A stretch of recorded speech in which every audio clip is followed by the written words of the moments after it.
নমস্কার বন্ধুরা, আমার চ্যানেল সাথী সিম্পল লাইফে আপনাদের জানাই অনেক অনেক স্বাগতম। তো আজকের ভিডিওটা আমি এখান থেকেই শুরু করছি। তো আজকে মহাসপ্তমী, তাই মহাসপ্তমী সবাইকে জানাই অনেক শুভেচ্ছা। তো আমরা এখন চলে এসেছি টালা বারোয়ারি পুজো মণ্ডপে। তো আজকে ভাবলাম কলকাতার কিছু কিছু ঠাকুর আমরা যতদূর পারবো ততটা তোমাদের সাথেও শেয়ার করি আর আমরা নিজেরাও দেখব। তো আজকে টালা বারোয়ারি পুজো মণ্ডপ থেকেই শুরু করছি। তোমরাও সঙ্গে থাকো ভিডিওর, আশা করছি ভিডিওটা তোমাদের খুব ভালো লাগবে। আর আমি একটু লেট করেই ভিডিওটা আপলোড করছি, এর জন্য অনেক সরি। তো বেশি কথা না বলে পূজা মণ্ডপের দিকে যাওয়া যাক। তো চলো।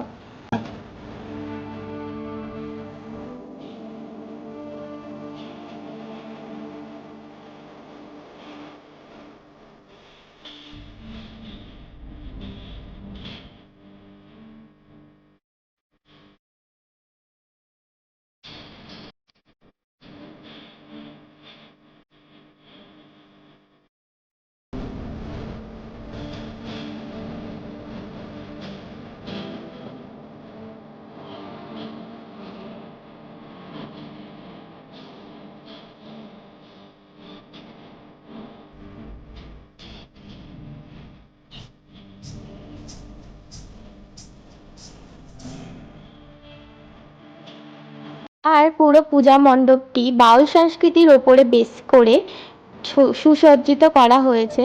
আর দেখো, ভেতরে ঢুকতেই কিন্তু এখানে বাউল গান হচ্ছে। আর বাউল গানগুলো শুনেও খুব ভালো লাগছে, কারণ পুরো ছোটোবেলায় আমরা এই বাউল গান পাড়ায় পাড়ায় শুনতাম, কিন্তু এখন এই প্রচলন পুরোটাই উঠে যাচ্ছে। তো এই প্যান্ডেলে এসে আমার খুব ভালো লাগছে।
মণ্ডপে ঢোকার সময় তোমাদের বাউল গানটা আর শোনায়নি, তো এখন সুযোগ পেয়েছি, একটু ফাঁকা ফাঁকা আছে জায়গাটায়, তাই একটু ভিডিও করে নিলাম। তোমরাও শুনে নাও বাউল গানটা।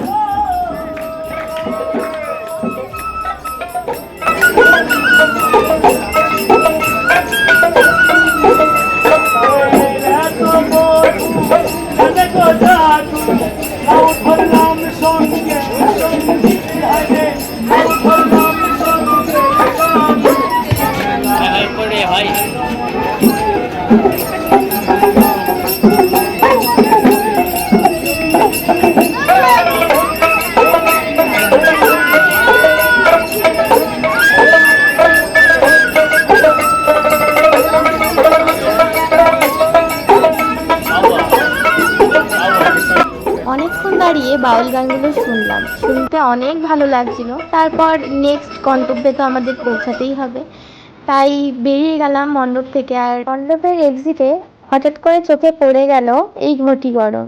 আর ঘটি গরম খেতে আমার খুবই ভালো লাগে, তাই 10 টাকার মেখে নিলাম গরম গরম, ঘটি গরম। তারপর খেতে খেতে নেক্সট গন্তব্যের দিকে আমরা চলে যাব। তো আমরা এখন চলে এসেছি লাল বাগান পুজো মণ্ডপে। তো এই রাস্তা দিয়ে আমরা যাচ্ছিলাম চোর বাগান, তো তখনই এই পুজোটা আমাদের চোখে পড়লো। তাই চলো ভেতরে যাওয়া যাক, কেমন হয়েছে অবশ্যই তোমাদের সাথে শেয়ার করবো।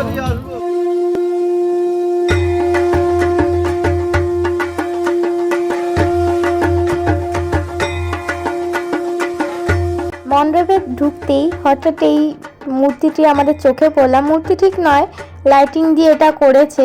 আমরা ভেবেছিলাম হয়তো এটা রাবণ, কিন্তু আবার অনেকে বলছিল শিব ঠাকুর, কারণ মাথার মধ্যে চাঁদ আর সাপ রয়েছে, আবার ত্রিশূলও রয়েছে।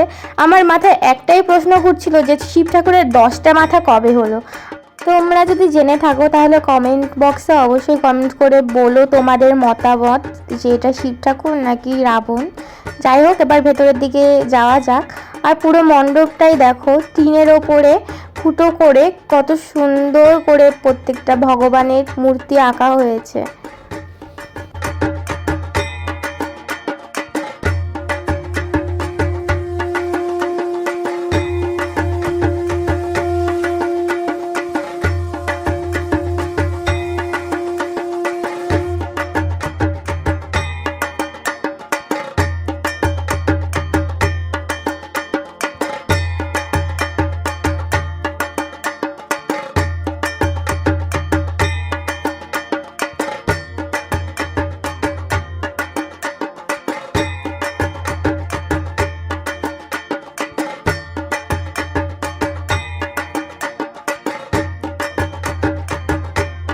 মণ্ডপটা দেখে আমরা এখন রেস্টুরেন্টে গিয়ে কিছু খাওয়া দাওয়া করে নেব, কারণ আমরা অনেকক্ষণ আগেই বেরিয়েছি, এখনও অবধি কিছু খাওয়া হয়নি। তাই একটু ডিনারটা সেরে ফেলবো, তারপর আমরা চলে যাব চোর বাগান পূজা মণ্ডপে। কিন্তু আমাদের লাকটা এতটাই খারাপ ছিল যে প্যান্ডেলটা তখনই বন্ধ হয়ে গিয়েছিল। আমাদের অনেক খারাপ লাগছিল, কারণ আমাদের অনেক আশা ছিল এই প্যান্ডেলটা আমরা দেখব, কিন্তু অনেক কষ্ট নিয়ে অনেক ঘোরাঘুরি করে শেষে আমরা হাতিবাগানে চলে গেলাম। আর হাতিবাগানের মণ্ডপটা অনেক সুন্দর হয়েছিল, মণ্ডপের থিম ছিল আবোল তাবোল, তো অনেক সুন্দর করেছে। আর একটা জিনিস আমার খুবই ভালো লেগেছে, আশেপাশে যতগুলো বাড়ি ছিল কত সুন্দর পেন্টিং করেছে, দেখতে দারুণ লাগছিল, মানে এক কথায় অসাধারণ, আর কোনো কথা হবে না। তো চলো এবার ভেতরে যাওয়া যাক।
হাতিবাগানের পুজো দেখে আমরা ভাবছিলাম বাড়িতেই চলে যাব, কিন্তু মনটা অনেক খারাপ ছিল। তাই তোমাদের দাদাভাই বলল, তুমি তো কখনো এয়ারপোর্টে যাওনি, তাহলে চলো আজকে এয়ারপোর্টে তোমাকে ঘুরিয়ে আনি। তো আমার তো মনটা খুশি হয়ে গেল। তারপর আমরা এখন চলে যাচ্ছি এয়ারপোর্টে, কারণ আমি এর আগে কখনোই এয়ারপোর্টে যাইনি।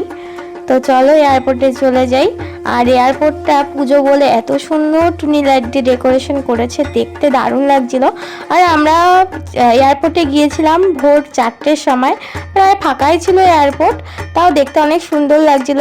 তারপর আমরা এয়ারপোর্টে গিয়ে কয়েকটা ছবি আর রিলস করে তারপর আমরা বাড়িতে আবার চলে যাব। আর তোমাদের সাথে আরেকটা কথা শেয়ার করি, আমরা শুধু চোরবাগানের পূজা মণ্ডপই দেখতে পাইনি তাই নয়, আমরা কিন্তু সন্তোষ মিত্র স্কোয়ারেও গিয়েছিলাম। আর সেই দিন নাকি একজন পায়ে চাপা পড়েছিল, তাই মণ্ডপটা বন্ধ হয়ে গিয়েছিল। আর দেখতেও পাইনি, অনেক কষ্ট লাগছিল, কারণ এই দুটো মণ্ডপ নিয়ে আমাদের অনেক আশা ছিল মনে। যাই হোক, এইবার দেখতে পাইনি, সামনের বছর অবশ্যই যাব। তো আজকের ভিডিওটা এখানেই শেষ করছি। আশা করছি তোমাদের ভিডিওটা ভালো লেগেছে। ভিডিওটা যদি তোমাদের ভালো লেগে থাকে, ভিডিওতে অবশ্যই একটা লাইক কমেন্ট শেয়ার করে দিও, আর চ্যানেলটাকে সাবস্ক্রাইব করতে ভুলো না। আবার তোমাদের সাথে দেখা হবে পরবর্তী কোনো ভিডিওতে। ততক্ষণ তোমরা খুব ভালো থেকো, সুস্থ থেকো, টাটা।